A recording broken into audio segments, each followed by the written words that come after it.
Welcome everybody to Lab 7. This week we're going to be talking about one sample tests. Specifically, we're going to be dealing with how to run one sample t-tests in PSPP, as well as confidence intervals around our sample.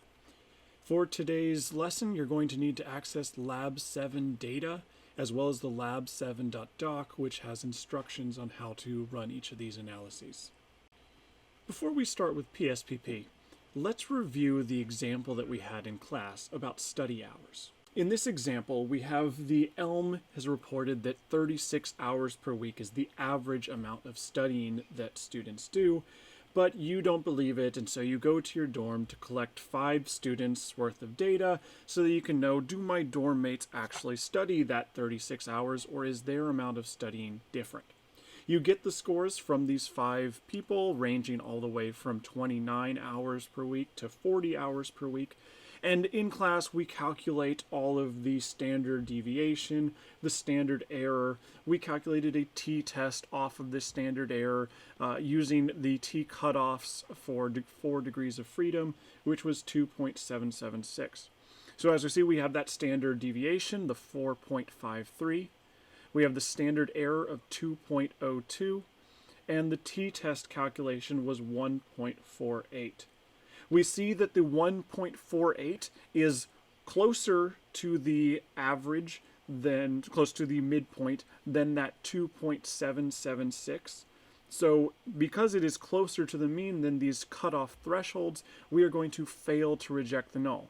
In other words, we're finding that our sample of 5 students didn't study any more or less than the average 36 hours. They weren't exactly 36, obviously they were a mean of 33, but that 3-hour difference was not significant. And this is really due to the fact that we only have 5 people in our sample, so there's a lot of bias there. So what we're going to do today is we're going to recreate this one sample t-test in PSPP. So for this demonstration, go ahead and open the Lab 7 data. In here, you will see 2 variables. The first is the subject number, or SN, and then we have the hours study variable. We can then go to our data view, and we'll see that we have subject numbers 1 through 5, as well as those 5 hours hours of studying that each participant had, again ranging from the 29s to the 40. In order to run a one sample t-test, you should start thinking about, what am I doing to my data? If you are going to change how you're looking at your data, you use the data dropdown. If you're changing what's in your data, you're computing or recoding, you'll use transform. But if you actually want to know something about your data, that's when you're going to go to analyze. So we'll go to the analyze dropdown. We then know that we have a test statistic equation that we're going to be using throughout the semester. The differences divided by the standard deviation, or sorry, divided by the variability. So test statistic equals the measures of differences divided by the measures of variability. So the differences we're comparing in a one sample t-test are going to be the difference between our sample mean and the population mean. Remember, we don't have a standard error for the population, we have it for our sample, but we still have these 2 means we're comparing. So we can look through the options under Analyze and recognize that we are trying to compare the means. We'll use that drop-down, and then we'll see nicely situated is that one sample t-test. So this pop-up will have the different variables. As you see, I already have it moved over, but you might have it on this side.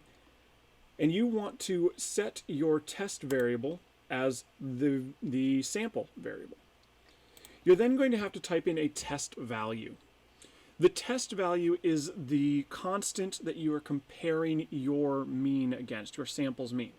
In this case, our test value is going to be the population score. So in this case, it's going to be that mean of 36 hours that the ELM reported. And that's really all we have to do. We'll click OK. This will pop up our output. And here we'll see the code for what we're doing. It's going to have a 95% confidence interval. It's going to have our test value as 36. Our variable is hours study. And it's going to print out 2 different tables for us to look at. The first is just the descriptive statistics about our sample. So it tells us how many people are in our sample, just the 5. It tells us the mean of our sample, 33.0, the standard deviation of 4.53, and that standard error of 2.02. Now you might recognize that these are the same values that we calculated by hand in class. And something that should stand out to you is that these values that PSPP is reporting, these are calculated using that n-1 standard deviation formula. So these are already accounting for the bias that's represented in your sample. In fact, PSPP, every time it calculates a standard deviation, is going to use the n-1. That's because it is a statistical tool, and so it assumes that you are using a sample to infer something about a population. It assumes that your denominator in your standard deviation needs to be this n-1. So that's why we have this accurate 4.53, which calculates to the standard error of 2.02.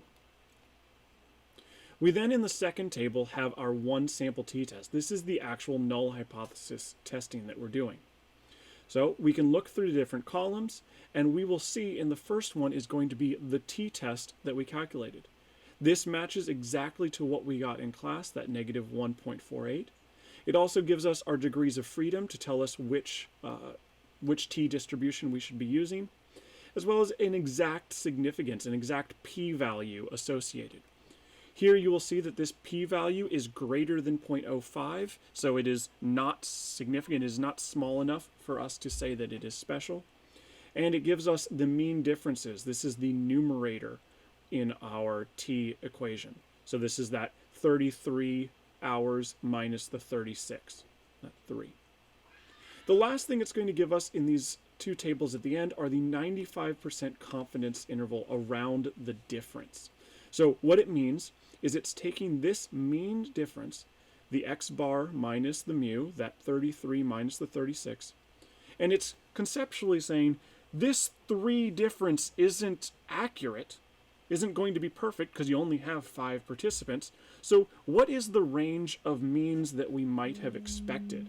What is the range of, mean differences that we could have expected? And so the range of mean differences that we should have expected is anywhere between a difference of negative 8.62 and 2.62 higher than the mean. Now, when you are reporting a t statistic, a one sample t, you're going to focus on the 3 data here. And you're going to write it up as the t of a degrees freedom 4 test equals negative 1.48, and the p-value is 2.13. Now let's say we want to take our study one step forward. Rather than just calculate whether there's a difference, a significant difference between the two means, we want to know more about our dorm mates. So this is where we would assume that our 5 students was not a perfect representation of the dorm population, but that's the best representation we have. So we want to estimate some confidence interval around what means could we get from our sample. If we had assessed any random 5 dorm mates, what could we expect the mean for those 5 dorm mates to be? And this is where we are going to practice with the confidence interval, where we are going to calculate a lower limit and upper limit around the mean that we got from our sample. So we know before that we had a standard error of 2.02, our n is 5, our mean is 33. And we know that we're doing a 95% confidence interval, which means that our alpha is 0.05, with 2.5% on either end of the distribution that's in the I'm not confident zone, and then the 95% in the area that we are confident. So we're trying to figure out what are the boundaries of that white area, that 95%. To do this, we're going to use that similar equation to how we did it with z-scores, where we have the upper limit and the lower limit are going to equal the mean plus or minus the critical value times the standard error. But this time we're going to be using the mean of our sample, the t cutoffs associated with our alpha and our degrees of freedom, as well as the estimated standard error. So we go ahead, we plug in our mean of our sample, which is 33, our 2.776 cutoff for 4 degrees of freedom, two-tailed, and our 2.02 standard error. Run it all through and we get this range from 27.39 hours to 38.61. Now we could extrapolate and see that the 36 hours the ELM reported falls within these bounds, so we're confident that the population, the bigger Washington College population, still falls within the estimated bounds of our 5 students. Okay? But let's see how we do that in PSPP. In order to calculate a confidence interval with one sample in PSPP, we're going to go back to this Lab 7 data, and once again, we're going to analyze our data. And very similar to how we did it with the one sample t-test, we're going to go to compare means, one sample t-test. But this time we're going to change our test value. If we think about a confidence interval, it is just finding the range of standard errors within a critical range, so the standard error times our critical cutoffs, away from the mean. So what we want to tell PSPP to do is to set the middle point of our confidence interval to be our mean, which in this case is 33. If you recall looking at the output before, let's see if we can go there. Our output from before, I know you want to. Okay, there we go. That output from before, this confidence interval that we have here is around the mean difference. So it took the 36 minus 33. So if we want to change the confidence interval output to be around our mean of 33, then what we're going to need to do is find a difference that equals 33. In this case, it's going to be as simple as saying the test value is going to be our test variable, our study, minus 0. So the end result will be our mean minus 0, and put the differences and the confidence interval around that difference. So we calculate our output again, and here we go. We see the mean difference, the 33 minus 0 is going to be our mean difference of 33. Now the t-statistics and significance don't mean anything, but we do see this 95% confidence interval around the difference, around that 33, equals just about what we calculated in class, that 27.38 to 38.62. It's slightly off by that 0.01 simply because it is using a more accurate t-score associated with 4 degrees of freedom. It's just a rounding error, but very close. So you can calculate a t-score comparing it to a constant like a population value by typing in what that population test value is, the mean, or you can calculate a confidence interval around your sample by just entering a 0. Now, of course, the last thing we need to do is, instead of just pointing and click, we want to look at the specific code associated. So I've already pointed out that you're going to use the code word t-test. In fact, all of the t-tests we're going to do from here on out are going to start with this t-test.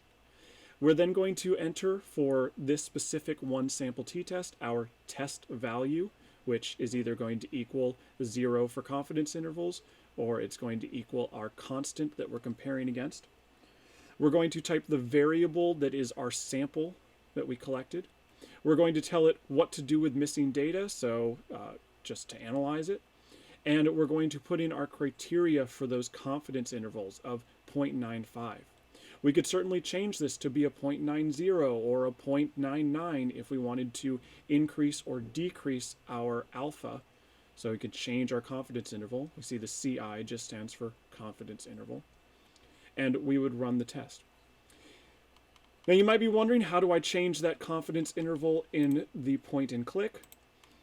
That is done by going to Analyze, Compare Means, One Sample T-Test, and this is going to be down in your options. And you can adjust your confidence interval just by using the plus minus or typing in. So maybe if I want to make a very strict alpha of 0.01, and so I have a confidence interval of 99, I would change it to that and click OK. And once again, here I am. And this time I have a 99% confidence interval. My CI is changed to 0.99, and I have a wider bound. We'll see the 27 is closer to the mean than the 23. So the cutoffs for my 99% confidence interval are a lot further away from my mean of 33. So that's it. For lab assignment 7, you're going to need to access the Stats 21 complete data file as well as the lab 7 assignment. And it's going to ask you simply to find t-tests and confidence intervals around different variables in that data set. Best of luck.